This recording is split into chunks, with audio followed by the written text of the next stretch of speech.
Fasten your seatbelts for the realest Eagles and Sixers YouTuber!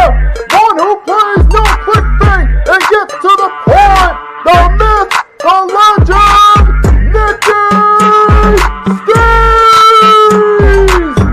Come to my channel, you know the deal, yo boy, always keeps things real. I'm simply statue, think, and slate, dropping unrealistic mad, 2K takes for the clip. Even though cats like that get views closer to the millie, never hear me preach, slip on to Philly. Before you watch the Eagles all the way through the early 22, authentic talk, forget what others do. Come to my channel, you know the deal, yo boy, always keeps things real. The 24/7, 365 way, sports content for the reals that fill the day.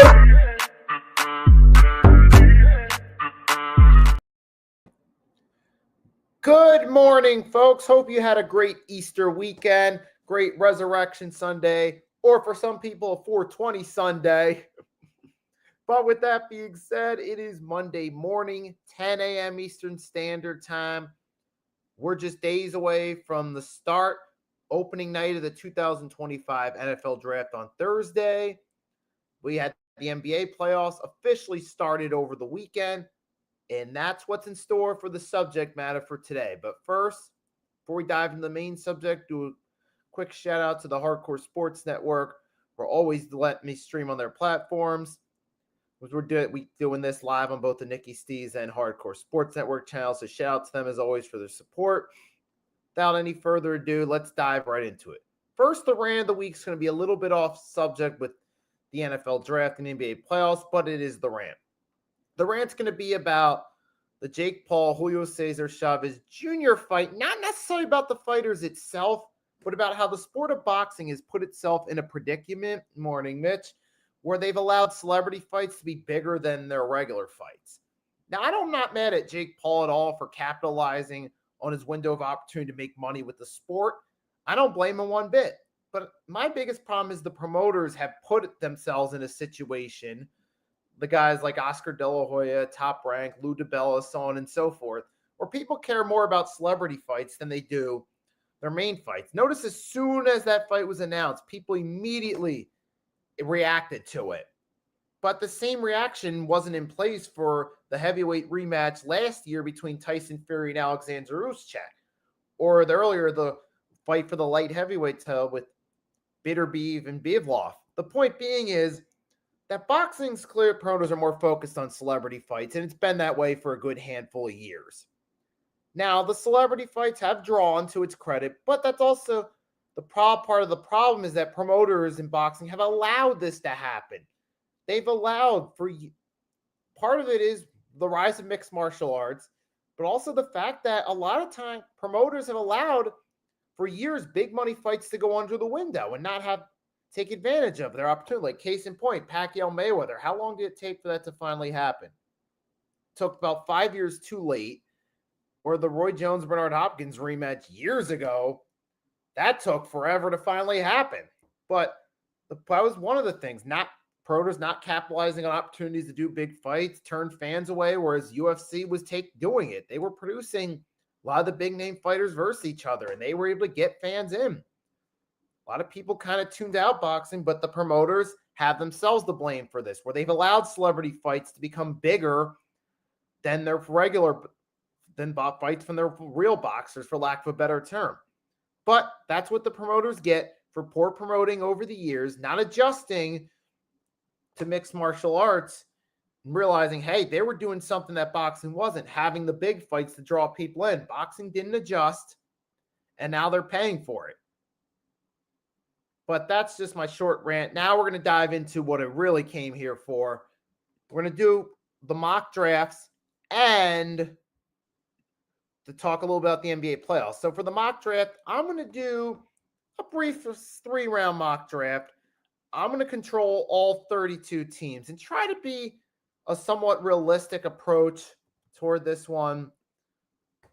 So give me 1 second. I'm going to share the screen. So I'm just going to do 3 rounds for this one, because I feel like we get to 7 rounds, that'll be filler. So share the screen with you guys. Let's dive right into it. So here we go. There's soul draft. So All right, so first off, Tennessee Titans are on the board in this one. I feel like the Titans, look, you got to take a quarterback in this one. It does. I don't matter who it is. Ward, Shador, you got to take a quarterback. Your team is in shambles. You need somebody for the future. I feel like in this case, Cam Ward's the best QB in the draft. They got to take him. Now, the Browns, it's going to be tough for them because they do need a quarterback, but how many prospects are really going to be dropping their jaw like, oh my gosh, I got to go to Cleveland? I don't really think anyone's going to, but I feel like the Browns, what you might have to do is get a quarterback later on, either trade up back into the first round and get a second pick, or, try to get one early in the second round. Now, you could do here is maybe get a two-way playmaker in Travis Hunter. Maybe that could be helpful for them. I could see them going for him. The Giants be another one. I'm going to lean toward Browns getting Travis Hunter. Now, moving on, this is the Giants up on this one. I really wish the logos would appear up. See, the Giants, they do. The Giants do need an offensive tackle. They need defensive guys. Let's see, I'm going to go Will Campbell now.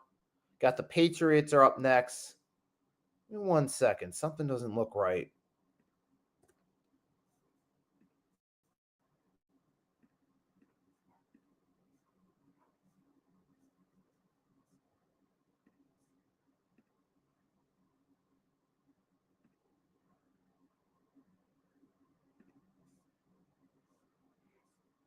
All right, I'll be right back. All right, so I redid the first three picks, basically did the exact same three picks. Giants go Will Campbell. They need an offensive tackle. Now, Patriots, they do need some guards, but they also need some help on defense. Patriots need help anywhere. At this point, I think if you're the Patriots, you just take the best player you can get your hands on at this point. At this point, I could see the Patriots. I could see them also going wide receiver as well, maybe, because, let's face it, they need help on all sides of the ball.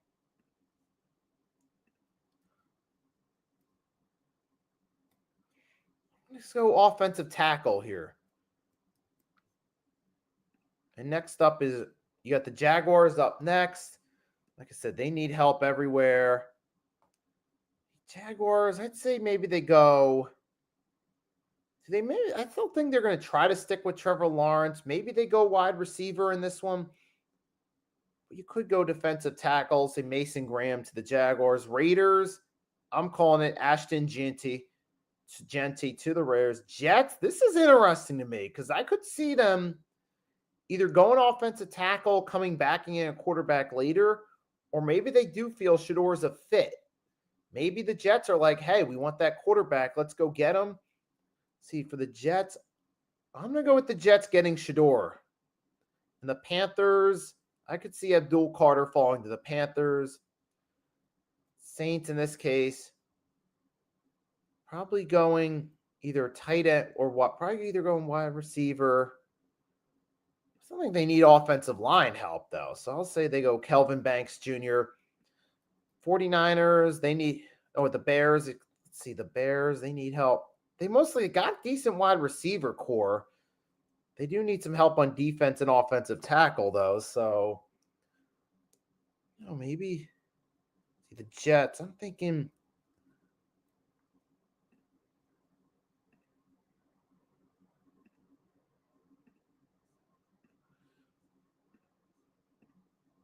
I'm thinking they go offensive tackle. Maybe they go defense. Go Shamor Stewart. That's their main. Now, the 49ers, they need help on their defense. Could get Will Johnson. Cowboys, I was going to go with the Cowboys getting Jeanty. Maybe the Cowboys do trade up to get Jeanty. Maybe they do, but I think they're going to go they could go wide receiver, try to give Dak somebody. Dolphins, in this case, you mainly build up the defense. This would be a good time to get Jalen Walker out of Georgia for them. And now the Colts, feel like Tyler Warren. Ooh, that's a perfect fit there. Falcons need to go defense, especially that secondary. Malik Starks, Georgia, what a perfect fit. Hey, and the Cardinals, if they're another team that needs some defense, they go Mike Green, Marshall. Bengals go Derek Harmon.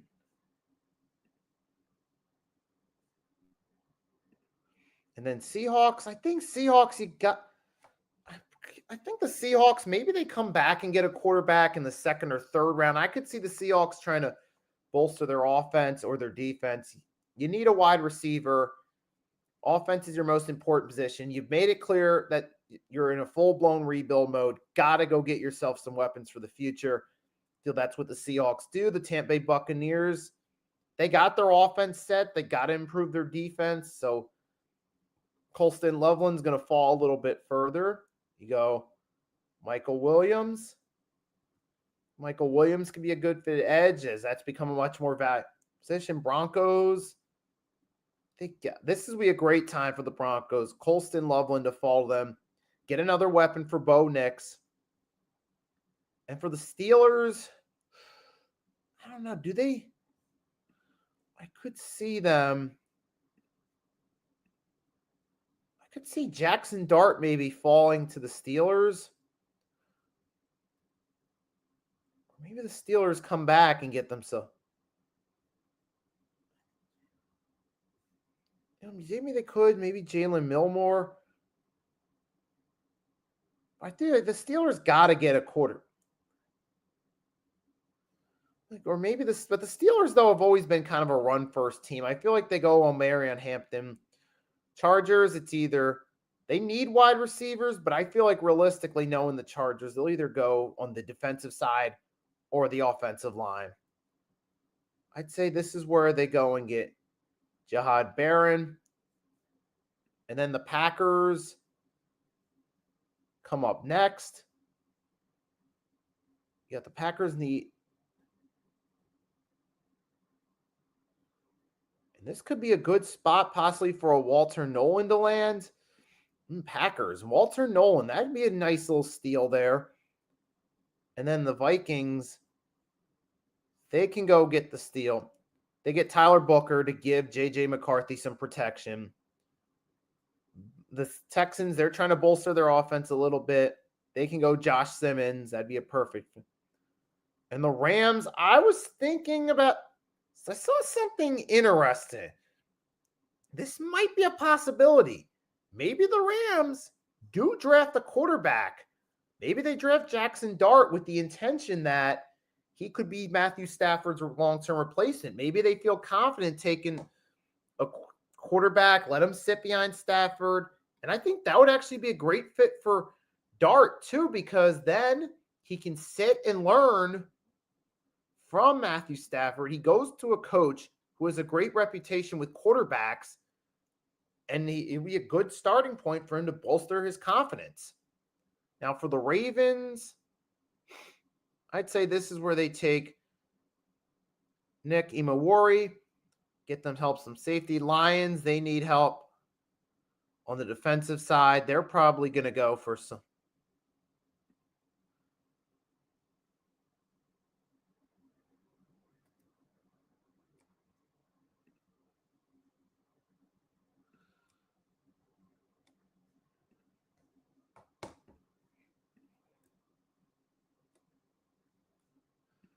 I got Washington. I'd say Jahid Campbell. This is where he goes.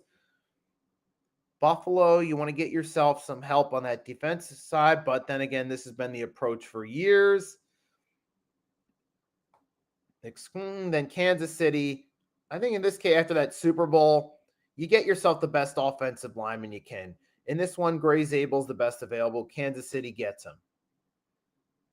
Now, Eagles here. Curious. You got Tyleik Williams. I'm actually going to go secondary. Eagles take Benjamin Morrison in this one.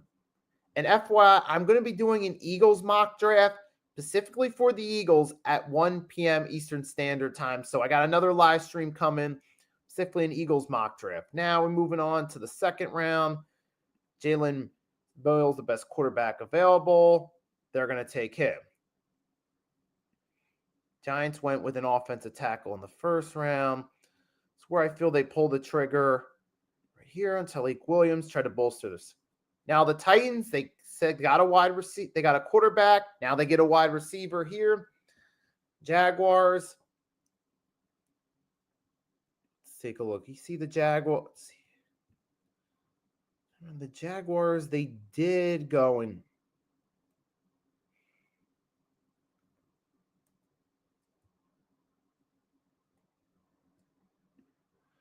they already got help on defense. So for the Jags, this is where you go and get yourself a weapon. Get Mason Taylor out of LSU. Tight end available. Now the Raiders, they got themselves a run. Got to get yourself a wide receiver. And they're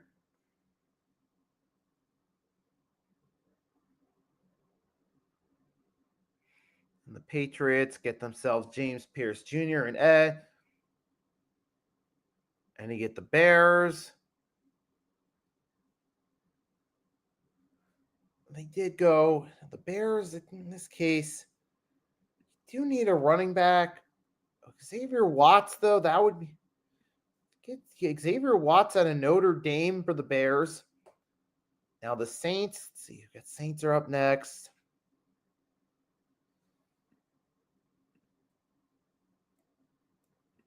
Saints already got an offensive tackle now. Come back, bolster that defense up, get yourself an edge there. And the Bears got another pick. I think now's a good time. Get yourself a running back. Go get Trayvon Henderson. The Jets, you got yourself, in this case, they got Shedeur Sanders. Now, go get a wide receiver, put around him.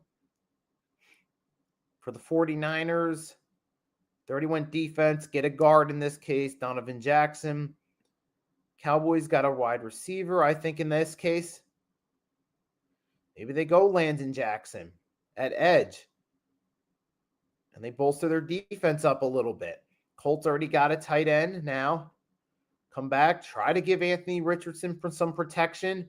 Hope it works out. Get yourself an offensive tackle. Falcons.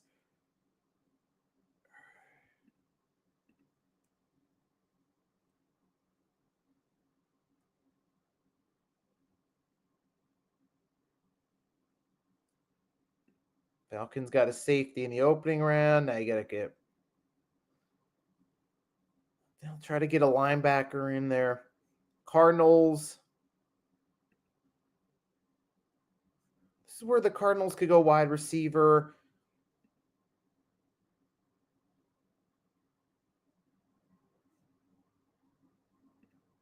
They get Kenneth Grant. Now the Bengals, like I said, the Bengals need everything in this one. They got to go all defense in on this draft. Get Trey Olmos. You got the Seahawks. So you got a comment. Nikki, do you think we'll win it all in the NBA?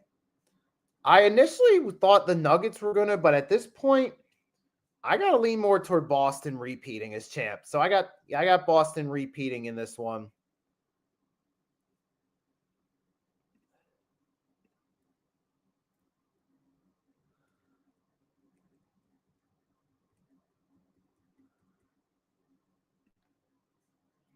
A wide receiver. Now they get an offensive guard.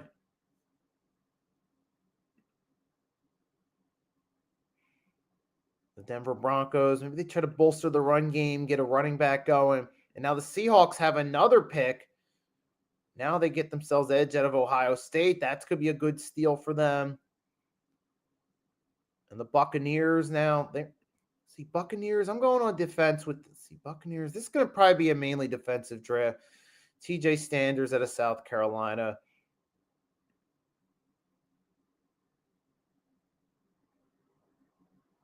The Packers already went secondary, didn't? The Packers already went secondary in this one, so I'm thinking they went secondary. You either go edge or All right, you went Walter Nolan, the steal. Now this is where you go secondary.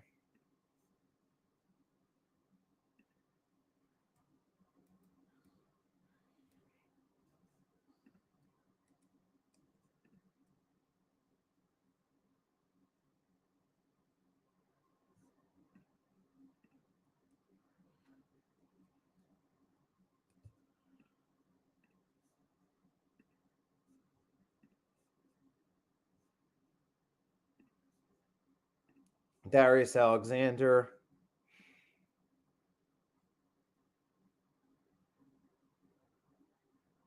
Just Jalen Royals, wide receiver. Now, Carolina Panthers.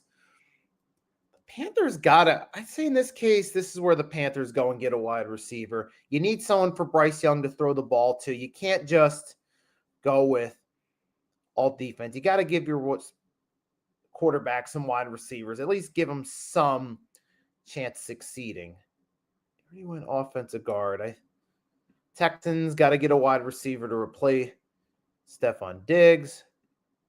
Ravens go offensive line.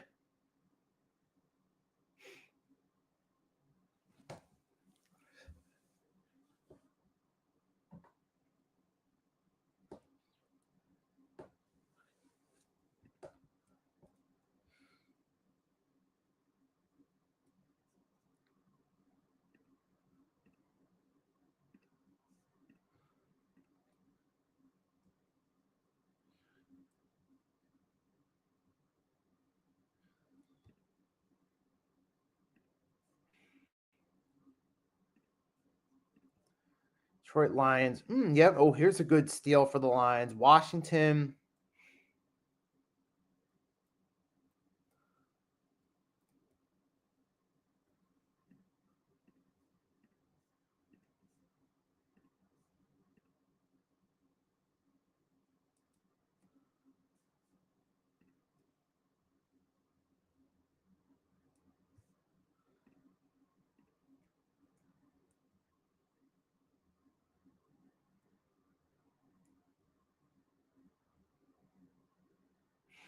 You get Buffalo Bills. They went edge wide receiver. Now come in, bolster that defensive line. Alfred Collins. Now Kansas City, like I said, already took an offensive tackle. Now for KC, they're probably going to go a little more in defense here.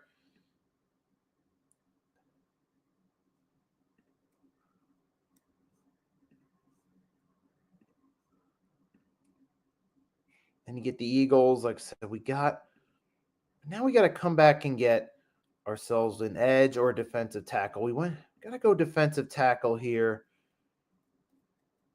If we do end up going down that road of getting defensive back, go for Shamor Turner now. We're on to the next round. Now we're on to the next round. Giants are up.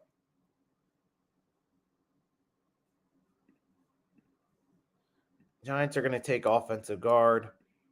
Kansas City. Now this is a point where you go defense. Kansas City. Bolster up that defense a little bit.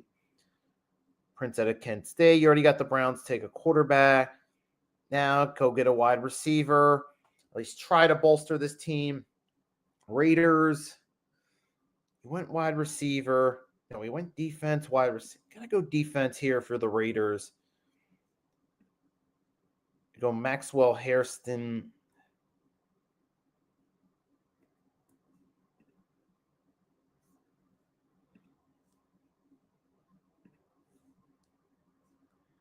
Here we go.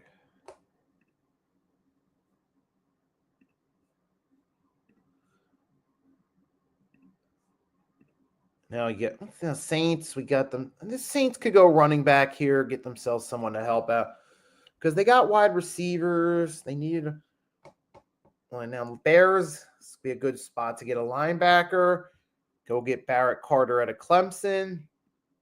And like it's Jets, they got a quarterback, got a receiver. Now it's time to get an offensive tackle and for the Jets to build on the offensive side. Bryce Young, I got him wide receiver. Now they get Jared Wilson at Georgia, gives some more protection. 49ers went defense. Now the 49ers, they got to go. We know we went defense twice. Went defense once. Now come and get an edge. For the Cowboys, you get a running back. Always can get a defensive back here. This should be their last pick of the. And now let's see. Seahawks. Or no, Patriots are up now. Patriots have a lot of needs. Get an edge.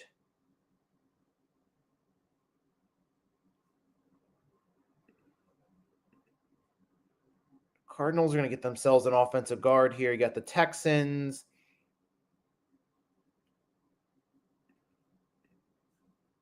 And Deontay Walker, Georgia. Now, Cincinnati, they got the Colts. Maybe this is where the Colts go with a mid-round quarterback. And the Bengals, you're going strictly defense on this one.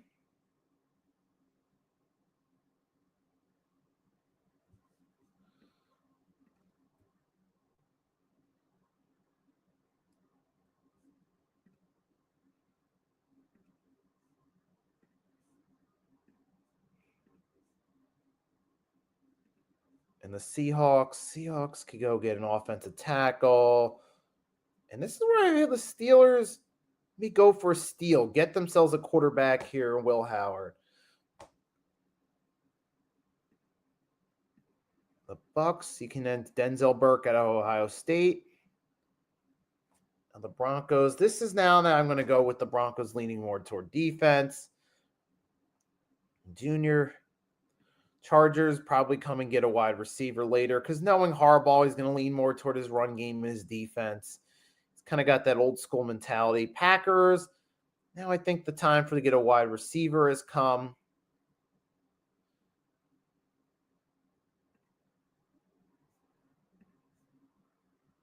Maybe a tight end. Then you got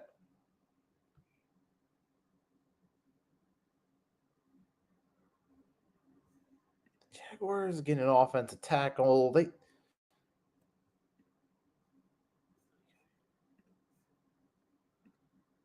the Texans got another pick right here. Do they try to get a 1-2 duo?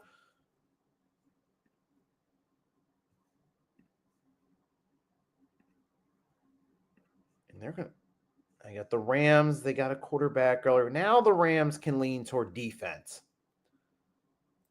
The Ravens already got themselves an edge.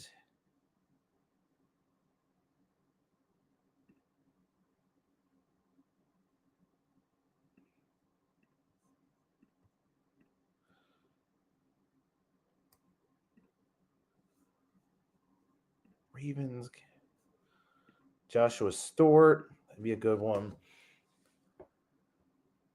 The Seattle Seahawks, and they got a lot of picks. Dude, Seahawks, like I said, they got a lot of picks. They're full-blown rebuild mode.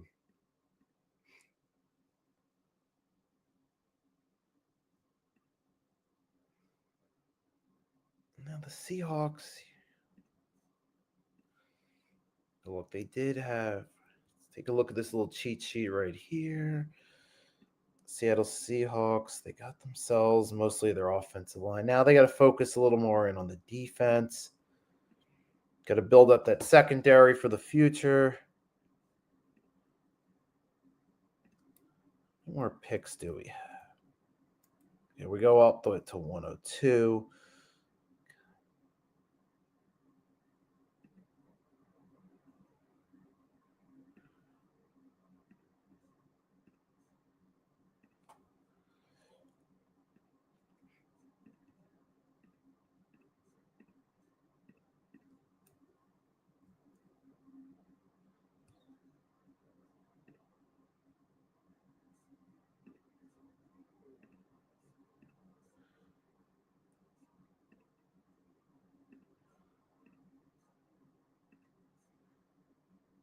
Miles Frazier, Eagles. Let's see.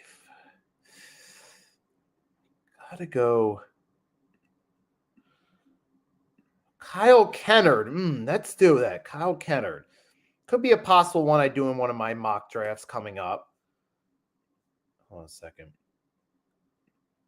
Lakers might lose to the T-Wolves. I'll get more to that in a minute. I'll get more to the NBA playoffs. We've just got a few more picks to do. Going to do a quick break. Then we're going to talk about the NBA playoffs in a little bit. So give me a minute. We'll get right to it.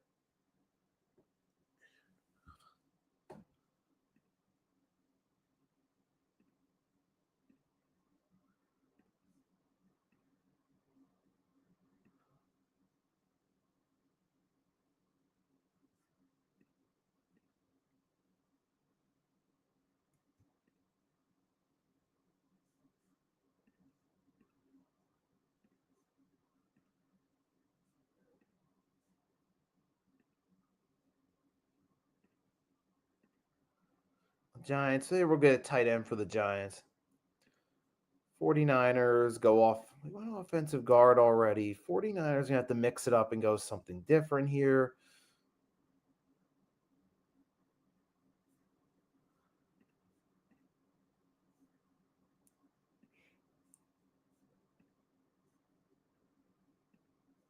And the rant.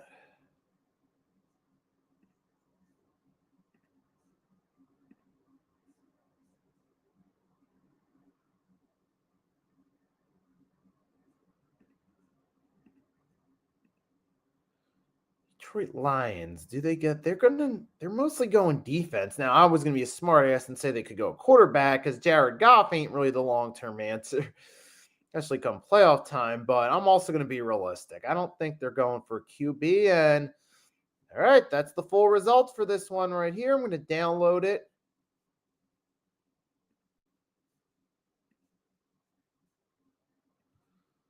Stop sharing the screen with you guys. All right, so there it is, my full 3-round mock draft. So what we're going to do is I'm going to take a quick little break here. Then we're going to come back to it. And then we're going to talk about the NBA playoffs a little bit. So stay tuned. We'll be right back. Discuss the NBA playoffs on this one.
Hey, I'm back now.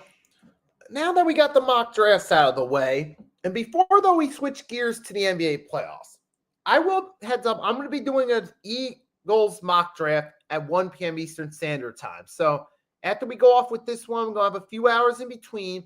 Then at 1 p.m. Eastern Standard Time, I'm going to be doing a mock draft for the Eagles. I'm going to do a couple. I'm going to do a 3-rounder. Then we're going to do a 5-rounder. Then we're going to do a full 7-rounder. Might even do a little bit more. I got a 3-rounder, 5-rounder, 7-rounder plan. That's going live 1 p.m. Eastern Standard Time on the Hardcore Sports Network and Nikki Stee's channel. So it's a 2-for-1 doubleheader today, folks. So with that being said, now get back, talk about the NBA playoffs a little bit before we wrap this thing up. And so far, as of today, April 21st, each series has had its game one played. We saw on Saturday, the Indiana Pacers defeat the Milwaukee Bucks early in pretty convincing fashion. Then we saw later the Denver Nuggets beat the Clippers in an overtime thriller, which has the makings that this could be a competitive series. We had the big upset on Saturday that got everyone talking, the Minnesota Timberwolves beating the Los Angeles Lakers in decisive fashion in game one, laying the smacker down on the Lakers. Anthony Edwards had 22 points, which ironically, it was a 22-point difference between the Warriors, the 22-point difference. And then that's Anthony Edwards. I saw a funny comment on my YouTube short about it. I'm going to share it with you guys real quickly because this was this was kind of clever. It was a clever observation. So give me 1 second. I'm going to share it with you guys. It's from my YouTube short about the Lakers T-Wolves game one and Anthony Edwards' 22-point performance. Give me 1 second.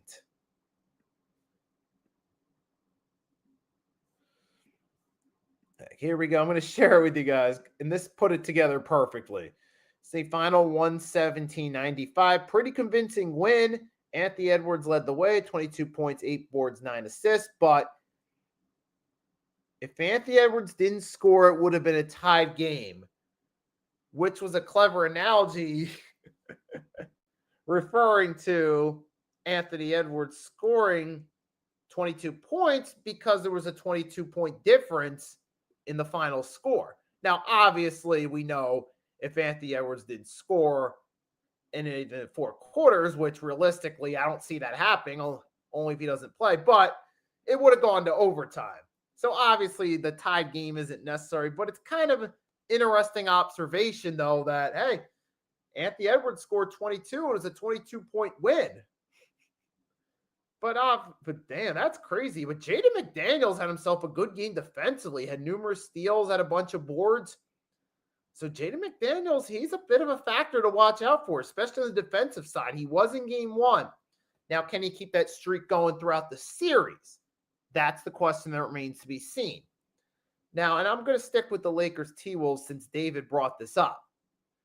Because David said that the Lakers might lose. And based off the way they played game one, doesn't look great going forward. But there is this factor to consider. There was only game one. Remember, it's a 7-game series. Guys, anything can happen. Anyone can win a game. And it's always easy. The Lakers could easily make adjustments for game two. And then all of a sudden it's a 1-1 series. Or maybe if the T-Wolves jump out to a 2-0 lead and they win by double digits again, then that's a sign that, the Timberwolves might upset the Lakers here. I'm still going to wait to see how the rest of this series plays out. How does game two play out? Or even if the Timberwolves win game two, but they win in close fashion, it puts the T-Wolves up and puts them in a good position up 2-0, but it doesn't mean the series is quite over.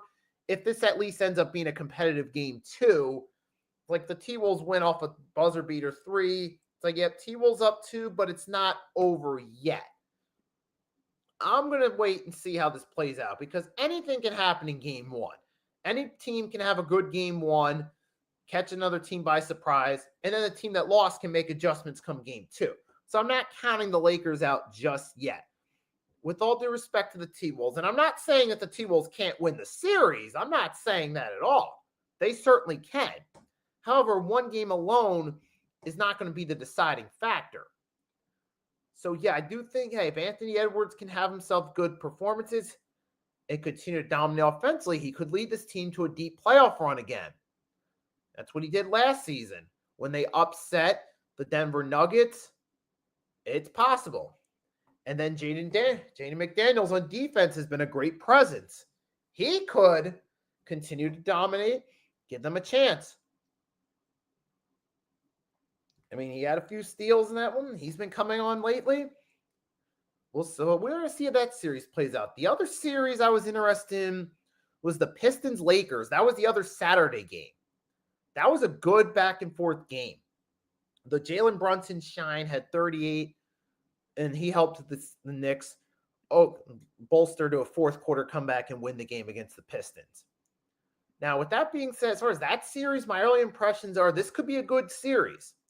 Now, I think ultimately the Knicks are going to come through and win because Jalen Brunson, when healthy, has been clutch all year. As long as he can stay on the court and go out there and play, I think the Knicks are going to edge them out in this series in 6 or 7. I think the Pistons still have a chance. Like I said, I still think they could win 2 or 3 games. But I think Jalen Brunson being the best player out of all the players on the respective teams is going to be the difference factor in the series. And the Knicks, these guys have been here. They're experienced in these playoff situations. Even Karl Anthony Towns, whose first season with the Knicks, though, he's been to the playoffs. He was with the T-Wolves last year when they made that run to the Western Conference Finals. The point being is that Karl Anthony Towns has been in these situations before. So he and Jalen Brunson understand the playoff situations, the magnitude of it. Jalen Brunson went to a conference finals in 2022 as a role player on the Luka-led Mavs. So these guys have been in the playoffs before. They know what's at stake.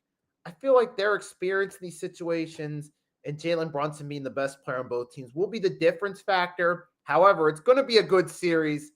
I can see the Pistons maybe winning a few games.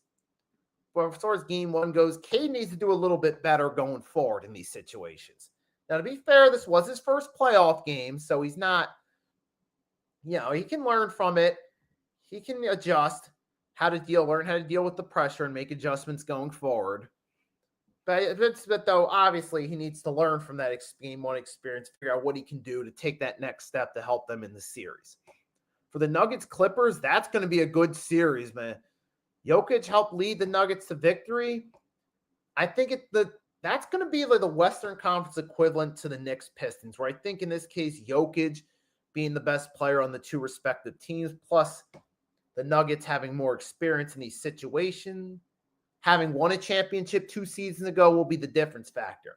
Now, don't forget Kawhi. He's been on 2 finals runs before. He can certainly be a factor for the Clippers, but that could be a 6 or 7 game series too, based off what we saw game 1, but we still got to wait and see what happens from there.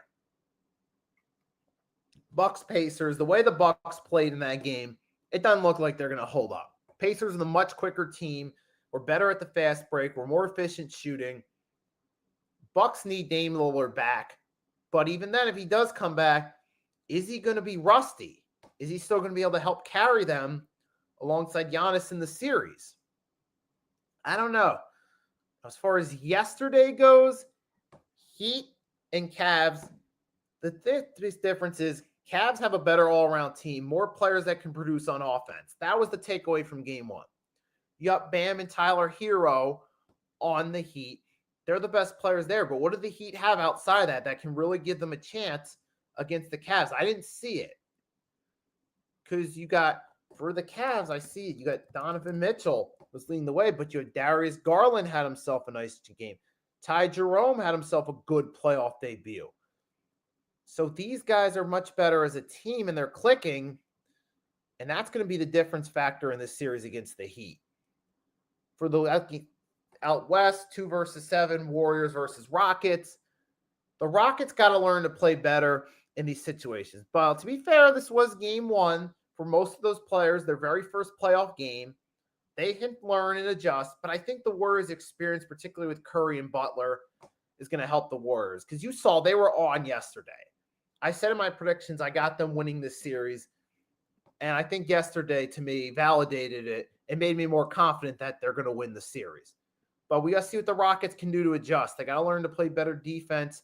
And they got to be more efficient shooting. That was the biggest factor that killed them in that game one. They did keep it close. They kept it competitive, but missing too many shots. And that's how the Warriors were able to beat them in game one. Now, we talked about the other games from there yesterday.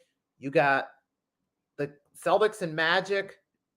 The Magic, what they did so well in that game against the Hawks was they had different players scoring. Caldwell Pope got in on the action.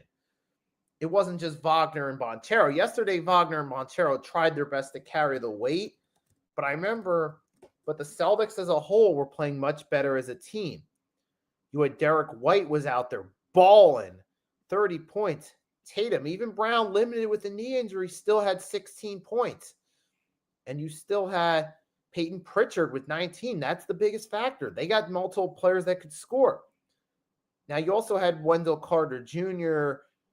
and Kentavious Caldwell-Pope helped get some buckets for the Magic in the playing game. But now going against the Celtics, a much tougher team, they struggled a little bit. They got to be able to adjust to that team.